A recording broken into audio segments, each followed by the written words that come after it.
The chance of winter weather is becoming more and more likely, especially north of I-20. That's where there's a winter storm warning in effect. All of the CSRA does have at least a slight chance, though, of that winter mix. I'll have all the details coming up.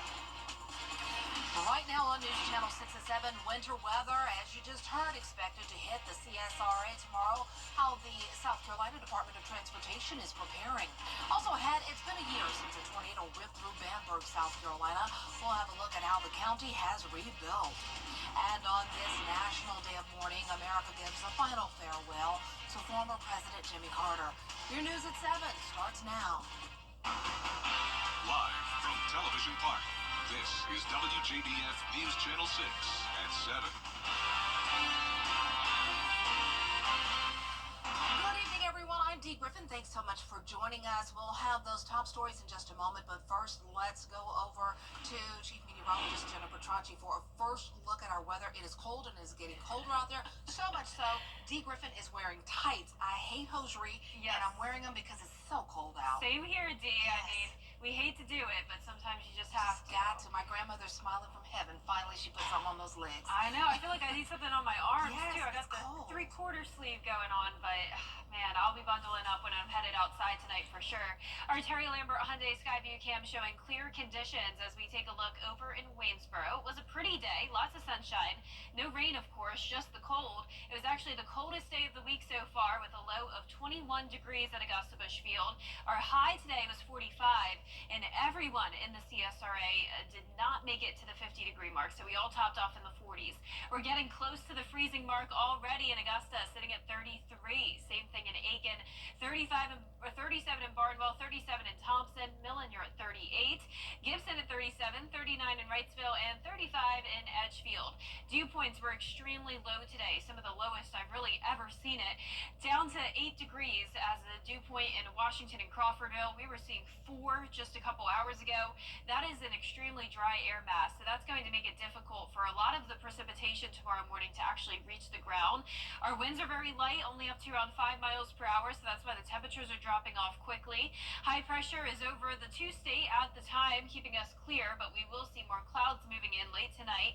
Of course, all part of this winter weather mess that we're watching out towards the west. So Texas dealing with snow, sleet, ice, rain, all of it here on radar, and that's what I'm expecting the CSRA to look like tomorrow. So our northern counties definitely have the highest chance of winter weather. All of us will be very cold, though, mid-20s tomorrow morning. At that point, it will be dry, but then as we have more moisture moving in, that's when we'll see that chance of winter mix, primarily starting around 10 a.m., but still the chance there around 9. Now, looking ahead here, the Viper 6 Alert Day icon there for Friday, 80% chance of precipitation. The temperatures will determine what type of precipitation we see, but then over the weekend, things look great. It is staying cold, though. I'll have your full forecast coming up with everything you could expect for Friday, so stay with us, but back to you, Dee. All right, thanks so much. We'll see you in a few minutes. Coverage you can count on continues now as work crews continue their efforts to brine major roadways ahead of the wintry weather tomorrow. Graham Lee has more on how our South Carolina counties are preparing. Our Viper 6 Alert Team is expecting McCormick, Saluda, and Aiken counties to see the most impacts from Friday's wintry weather. That also includes here in Edgefield County, where officials say they're making sure they're ready for anything. To help the county with storm preps, SCDOT crews have started working 12-hour shifts after monitoring the weather for the last 2 weeks. We have all hands on deck, pre-treating with brine and salt in some areas. And so we really are just getting ready, getting some equipment ready in case we have to scrape snow or ice off the road. While DOT workers are brining the major roads, county employees are going around secondary routes. And with schools going to e-learning tomorrow, officials are working with school leaders to prepare. We've also contacted the school district to have them prepare. We typically use their middle schools for our shelters. This weekend, WJBF is also getting ready to host Border Bowl 12 at Strom Thurmond High School. The kickoff has been pushed back to 2 p.m., but the show will go on. Before the big game, Edgefield County's EMA director says there are things you can do to make sure you and your family stay safe. I would recommend that they have good way to heat. They also have a good backup way to heat just in case they lose power. Be very careful if they are heating with some type of gas, whether it's propane or whatever other type season that they just are aware that they need to allow those fumes to escape the house. So you'll see our trucks out throughout the next day or two until it's unsafe to do so, and then once it is, we'll pull our crews back, and they'll start responding after it's safe to do so. SCDOT is urging drivers to limit travel as much as possible between Friday morning and midday Saturday, but if you do need to be on the roads, to be cautious of the brine trucks. In Edgefield County, Graham Lee, WJBF, News Channel 6. Well, the forecast has resulted in some changes to school schedules tomorrow. Many of our local schools will have an e-learning day. Now, you can find a full list at WJBF.com, and you can count on us to keep you updated as more information comes in this evening and tomorrow morning. Well, local power companies are preparing for the possibility of winter weather. Isabella Moody went to Wilkes County today to find out what the power company there is doing to make sure the lights and heat stay on. Wilkes County is under a winter storm warning, which means there is a high chance of winter weather. While it is not clear how much snow, sleet, and ice may fall here, Rail EMC is ready to have all hands on deck. Rail EMC, which serves Wilkes, Tolliver, and Lincoln counties, says they prepare for weather issues every day. But they are ready to be all hands on deck for this storm. The biggest threat isn't snow, but ice. Snow we can deal with pretty much. We're better shape with snow than we are with ice. Ice tends to tear up a lot more stuff than the snow. Ice on trees, they tend to break, fall on the lines, things like that. They have their linemen on standby, as well as contractors and other energy cooperatives in Georgia if needed. In Wilkes County, Isabella Moody, WJBF News Channel 6. This is a national day of mourning to honor former President Jimmy Carter. Washington correspondent Basil Jean reports on the services in the nation. In other news, it's been a year since an EF2 tornado hit Bamberg, South Carolina. Cleanup crews have torn down damaged buildings and filled empty lots with dirt. The Highway Department and Waste Management cleared debris and fallen trees. 6 to 8 businesses were hit hard, but many are rebuilding. So it's been a real cleanup, massive cleanup, but we're there. We're getting there, the near future. We're looking at the Discovery Center next to the Veterans Park there. And I think the roof's supposed to go on that pretty soon. So, I mean, things are happening. You can't see it all at once, but it is happening. We are doing things. New businesses like McDonald's are opening, and a major announcement about the cotton mill's future is expected soon. Coming up, the devastation continues on the West Coast. We'll have an update on the California wildfires when coverage you can count on continues. Hey there, Georgia. I'm John. Yourself. Reach out to your eczema specialist today. The CSRA is full of amazing women. Women who inspire. Women who innovate. Women who lead. That's why News Channel 6 brings you Women to Watch.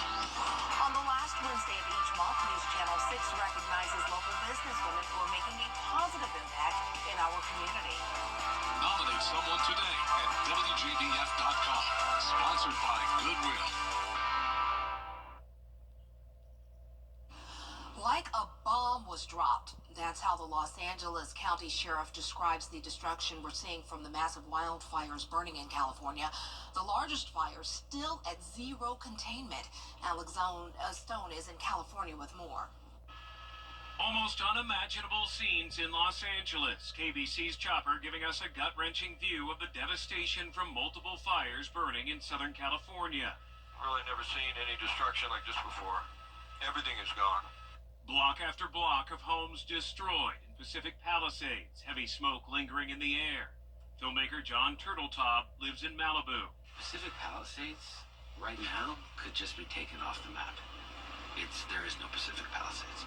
At least 5 people are confirmed dead, but the sheriff says he fears that number will go up. At one point, we'll be able to do a more thorough search of these impacted areas. Some of them look like a bomb was dropped in them, where we will be able to bring in canines and other things to help us. Fierce winds fueling the inferno, easing enough for planes to fly, picking up water from the ocean, dropping it on the fire. But those winds are forecasted to pick up.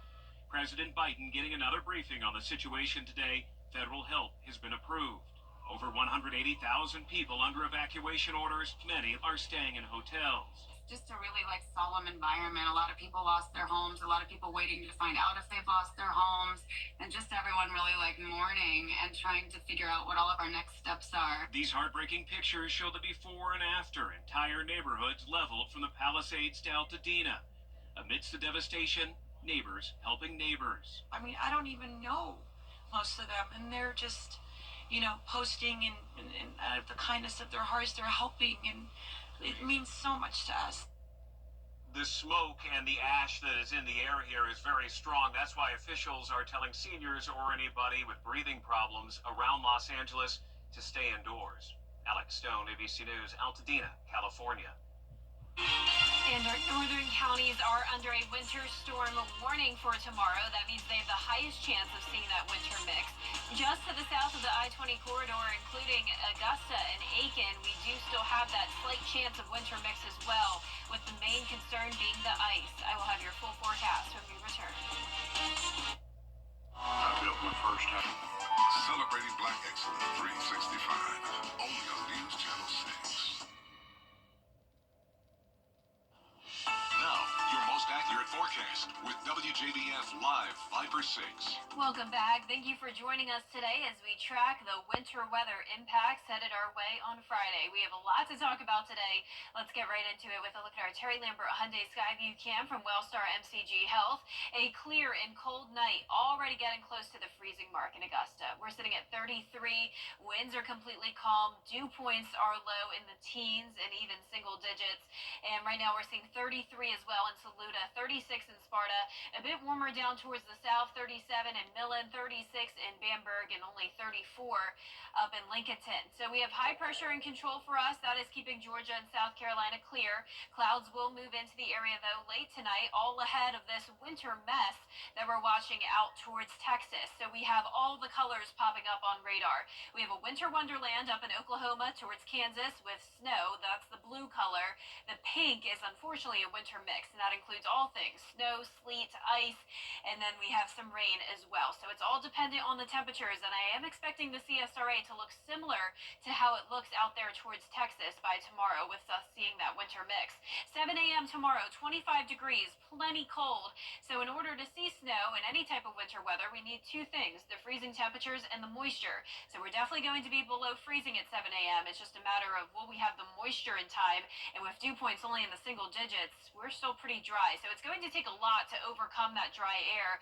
And then we run into the second problem, which is where temperatures will start to warm up as we head into the afternoon, maybe just above freezing, going with a lot of upper 30s for highs tomorrow in the CSRA. But back to the lows tonight, anywhere from 22 to 26.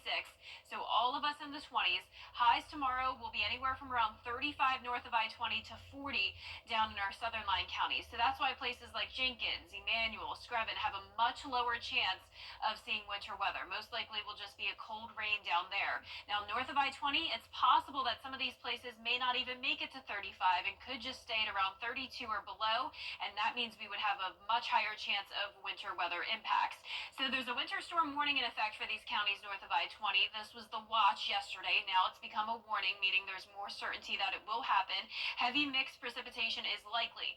Just to the south of that, in our central counties, including Augusta and Aiken, those are under a winter weather advisory. That is a slightly lower threat on the scale, and this goes from 10 a.m. Friday to 4 a.m. Saturday. So a lower chance of the winter weather, but still something to take seriously, and it's letting you know that you still need to be alert and prepare for especially the possibility of ice. Here's one futurecast model. Keep in mind these are constantly changing. It's very hard to forecast winter weather, especially when we have a mix like this. But by Friday at 8 a.m., this model is showing a lot of blue, which indicates snow. But as I mentioned, it will still be pretty dry in the morning, so I think a lot of that won't actually make it to the ground. You may see some flurries flying around. Then by the afternoon, we see a lot of pink, and that's indicating the sleet and freezing rain. That could make it as far south as Jenkins or Screven County, but for the most part, staying around Augusta, Aiken, and towards the north. By 4 p.m., when we start to warm up into the upper 30s, that's when this will most likely transition over to just a light rain. But keep in mind, if temperatures do fall to the freezing mark at any point, this green could easily transition back to pink. Our snow totals are not very very high. This will not be a winter wonderland situation, unfortunately. The main problem is the ice. Here's a look at those sleet totals, and then there's a look at the freezing rain totals. So some places could get up to around a quarter of an inch of ice, and that is that dangerous black ice we often talk about.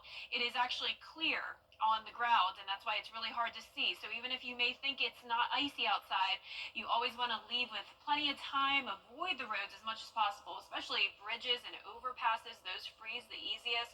And I would suggest staying off the roads even until early Saturday morning, because temperatures could still reach freezing, and any moisture on the ground could turn into ice again. But by Saturday afternoon, looking much better. Especially overnight. People don't realize when the sun goes down and there's nothing to try to, no sun to try to melt it away. That's really dangerous. Yeah, it's just a good Friday night to stay cuddled up in the house, fireplace on, pajamas. Sounds great, but we'll be working.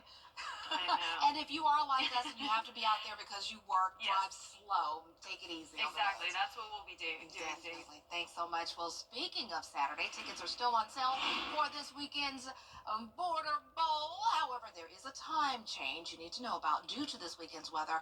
It will start an hour later at 2 p.m. Remember that, 2 p.m. for the Border Bowl. Tickets are available online at WJBF.com for $10. They are $15 at the gate on game day Saturday and cash only. Again, kickoff for Saturday's Border Bowl is 2 p.m. at Strom Thurmond High School. Come on out. I'll be there cheering for my cousin from West Side, Nicholas Smalls, number 9, West Side Patriots. So come on out and join us. It's going to be a great afternoon, especially after dealing with all of this wintry weather. Well, still ahead, rent is on the rise, but a new lawsuit may bring prices back down. We'll have the details after the break. What kind of future do you want? Channel 6.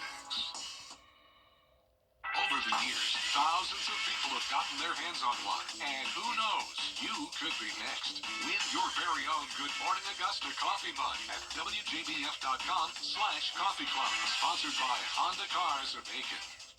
Live with Kelly and Mark, weekday mornings at 9 on News Channel 6. Weather headlines on News Channel 6, brought to you by Hickson Roofing. The Coffee Club on News Channel 6, sponsored by Honda Cars of Aiken. If you think your rent is too high, a new lawsuit could help you. More states are joining this legal battle going after landlords. Andrea Fujii explains why. Across America, rents are on the rise. One recent study found half of all renters are spending more than 30% of their income on housing. But now, a growing legal battle over why those rents are so high. The government is suing major landlords, accusing them of illegally collaborating to raise rents nationwide. That has resulted in rates being raised more quickly than they otherwise would have been.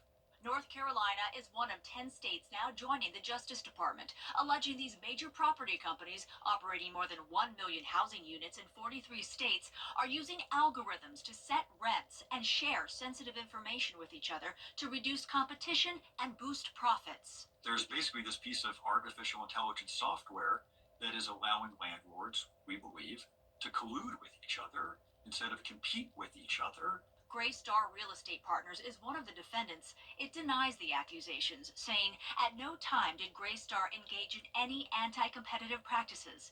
A White House study found algorithms cost renters an average of an extra $70 per month, totaling nearly $4 billion in 2023. Renters in Atlanta hit the hardest, paying an extra $181 a month. The software company RealPage is also being sued. Its software allegedly helped landlords set prices. The company denies the charges, calling the lawsuit a scapegoat for housing policy failures. Andrea Fujii, ABC News, New York. 2025 has a...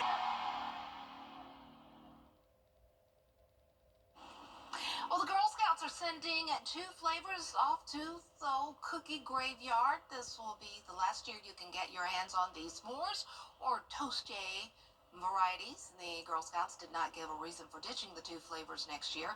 S'mores first debuted in 2017, and the French toast-inspired Toastier started selling in 2020. And never fear, Thin Mints, my favorite, will survive for another year, as well as Trefoils, another one of my favorites. Thin Mints are so controversial. I'm on the team against Thin Mints. I am. No, what?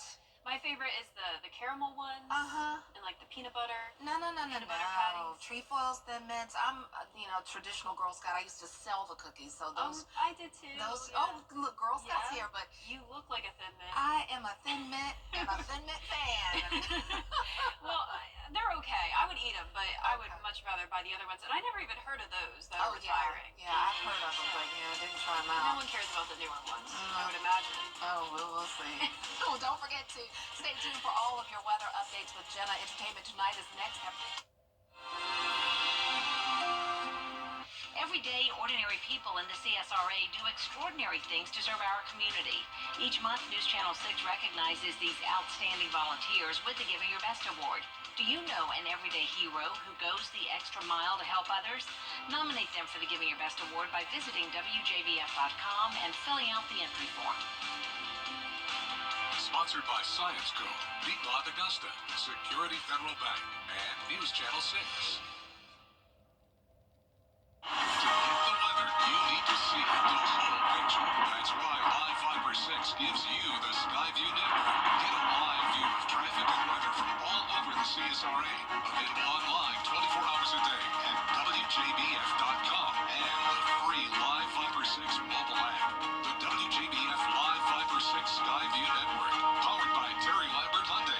Low prices, big selection, and committed to quality customer service. Is rainy weather putting a damper on your day? Enter to win your very own Live Viper 6 umbrella today. Visit WJBF.com and click on Contests and fill out the entry form for your chance to win. Getting your hands on a Live Viper 6 umbrella has never been easier. That's right. Lucky winners will be announced weekdays on News Channel 6 at 6. Who knows? It could be you. Sponsored by Busby's Heating and Air. When quality matters, call Busby's. Trusted since 1945. Our audience are the reason we do this show. And we love hearing from you. TV's #1 entertainment talk show has everyone talking. You guys are so great together. Entertaining, hilarious, and so fun to watch. I am positive that you both are soulmates for sure. Always enjoy Kelly's snoring stories. You're the best we got on TV. Thanks for all the love. We promise to bring you more of what you love. That's right. Weekday mornings at 9 on News Channel 6.